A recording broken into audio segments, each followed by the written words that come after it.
हरि ओम्। ॐ पार्थाय प्रतिबोधितां भगवता नारायणेन स्वयं व्यासेन ग्रथितां पुराणमुनिना मध्ये महाभारतम् अद्वैतामृतवर्षिणीं भगवतीम् अष्टादशाध्यायिनीम् अम्ब त्वामनुसन्दधामि भगवद्गीते भवद्वेषिणीं प्रपन्नपारिजाताय तोत्रवेत्रैकपाणये ज्ञानमुद्राय कृष्णाय गीतामृतदुहे नमः। वसुदेवसुतं देवं कंसचाणूरमर्दनं देवकी परमानन्दं कृष्णं वन्दे जगद्गुरुं श्रुतिस्मृतिपुराणानामालयं करुणालयं नमामि भगवत्पाद शङ्करं लोकशङ्करम्। Today we are beginning the 9th chapter of the Bhagavad Gita. First shloka. Shri Bhagavanuvacha idam tu te guhyatamam pravashyamyanasuyave jnanam vijnana sahitam yanyatva mokshyase shubhat. The previous chapter, it was described how through devotion a person attains liberation. By the Archiradi Marga, he escorted by deities like fire, light, the deity of daytime, etc. The soul attains the respective lokas, and in due course, after experiencing the joys of that loka and attaining the ultimate wisdom there, finally during the ultimate deluge, when all worlds up to Brahmaloka are destroyed, that soul attains liberation. So that Krama Mukti was explained. Now in this chapter, he explains the other ways of attaining liberation. Not that only through devotion you can attain liberation. The actual greatest path to attain liberation is explained here. Shri Bhagavan Uvacha, the words of God Himself. Idam tu te guhyatamam pravakshyami. I am going to now tell you something that is very secret and jnana vijnana sahitam. The knowledge about it, and not just bookish knowledge, but along with experience. You will be able to actually experience it yourself. Along with that personal experience, I am going to tell you that. Yanyatva, knowing that, you will be liberated. Mokshyase ashubhat. What is here ashubham? Samsara. You will be liberated from this samsara. Most secret. Why is it called most secret? Everywhere aham brahmasmi, tattvamasi, all these things are just being actually screamed over rooftops. But it is called very secret thing. Because just by listening you will not be able to get it. And another thing, even though you listen to it 1,000 times, millions of people here, they are not ready to accept it. You are that God Himself. You are actually that eternal Brahman. You are that knowledge. Keep saying, but no, I will not accept. You say, I am God. Oh, it's a great sin to even think that I am God. How very arrogant. Saying I am God Himself. Everything is that Brahman. No. What is the proof? I will not accept. So much of sin. It actually prevents the person from accepting it. So, it is a secret. Only a very few, fortunate few, will be able to even listen to words like this, and even fewer will actually believe and attain that state. So it is the most secret thing. Just think, what a great thing. Everything, we see millions and millions of names and forms, and it is said no. All these names and forms are not actually those names and forms. They are all that Supreme Brahman. Something else exists there. But I am seeing with my very own eyes. I am able to see Priya. I am able to see this camera. I am able to see this sofa. No. This is not Priya. This is Brahman. This is not the sofa. It is Brahman. This is Brahman. Everything is Brahman. So what a great thing. It's a great secret. What a thing to actually know.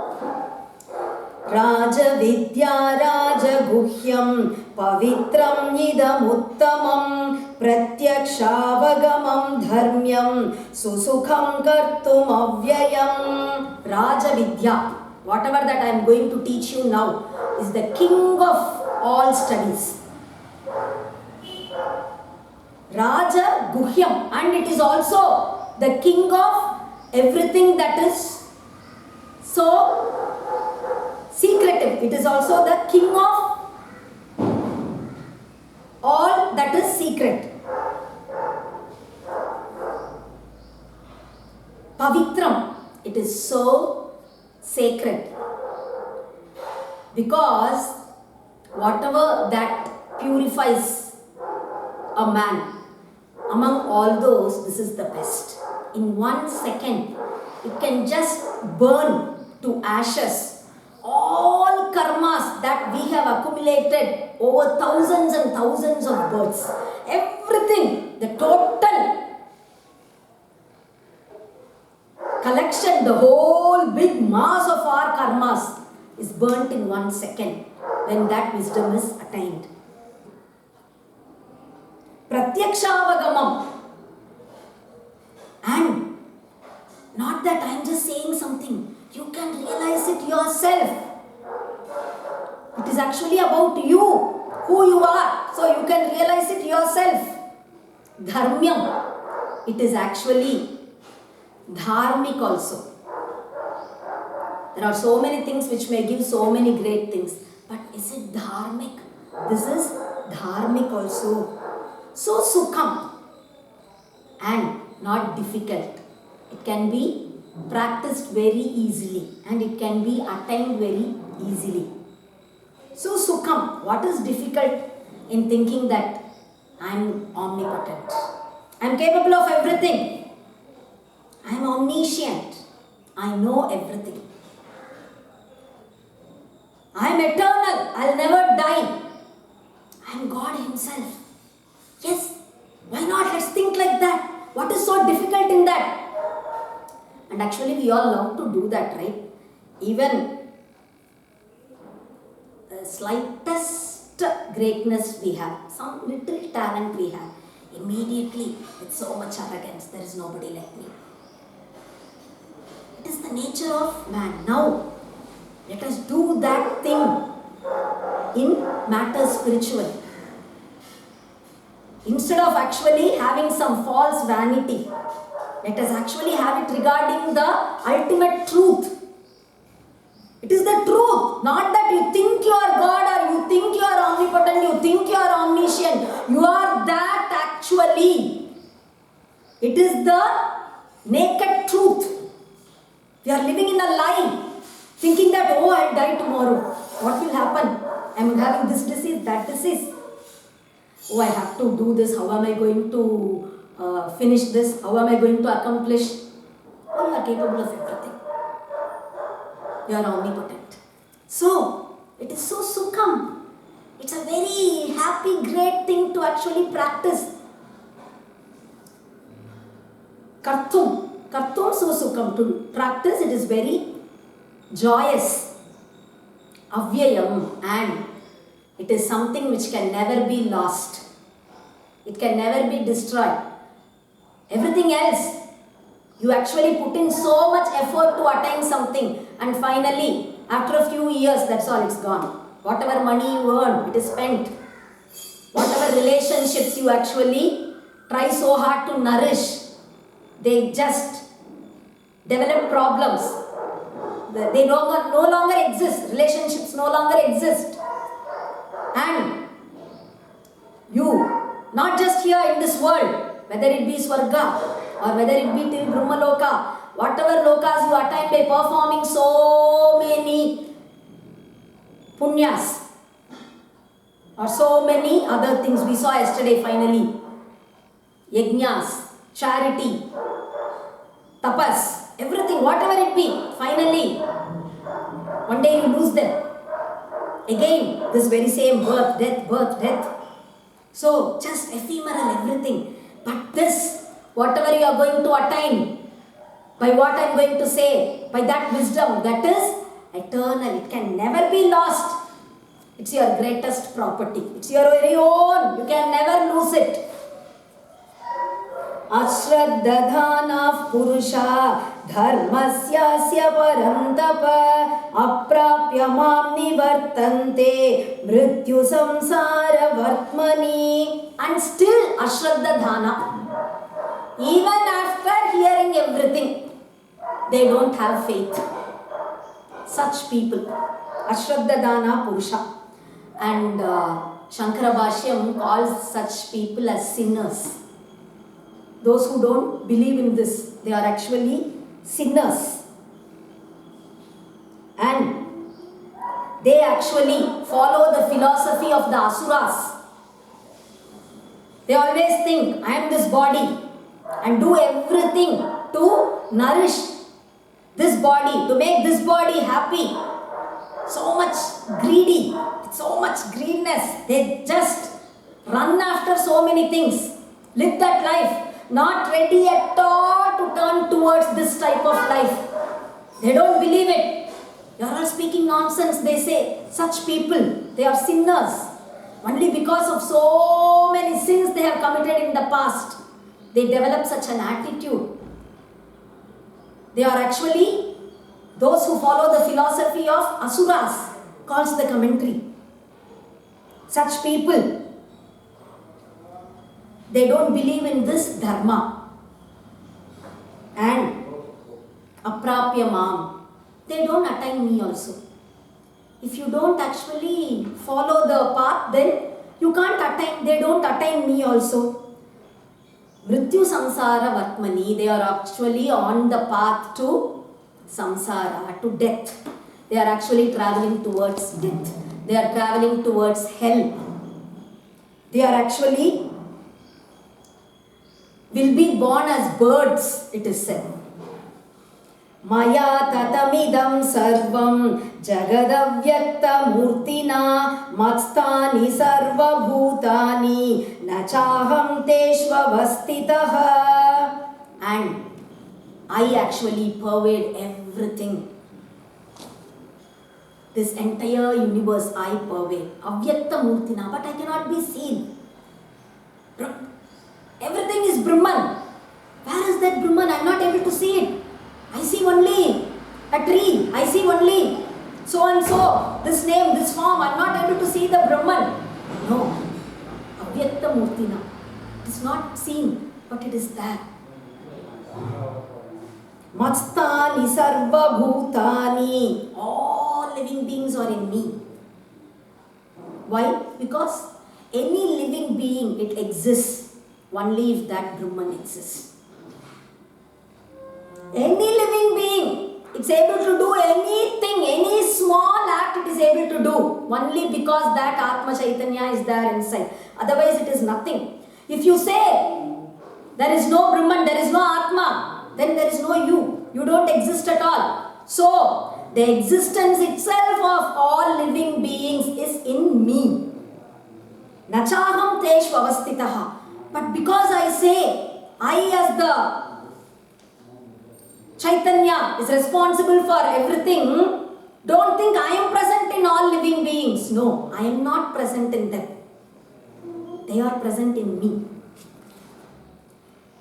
Nacha matstani bhutani pashya me yogamaishwaram bhuta brinnacha bhutasto mamatma bhuta bhavanaha. And next sloka he says, Nacha matstani bhutani. Just now he said, all are present in me. Now he says, all are not present in me also.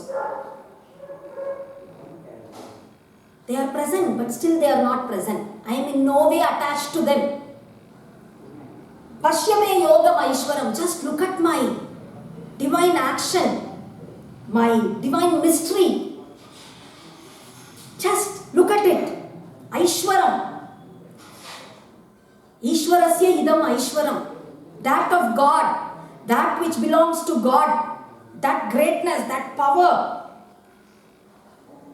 Whatever you call it, that Aishwaram, just look at that. Bhuta Brit, I am the one who actually is the basis for all living beings. I am the one who actually sustains them, who holds them. Mamatma Bhuta Bhavanaha, and I am the one who actually creates everything.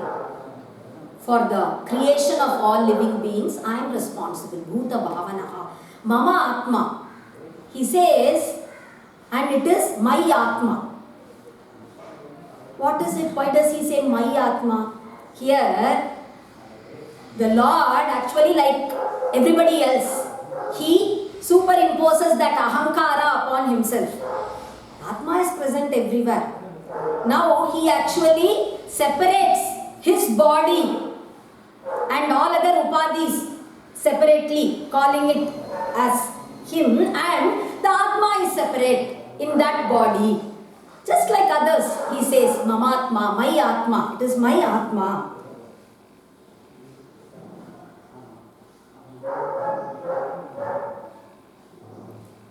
We'll actually stop with this for today. We'll continue tomorrow. Hare.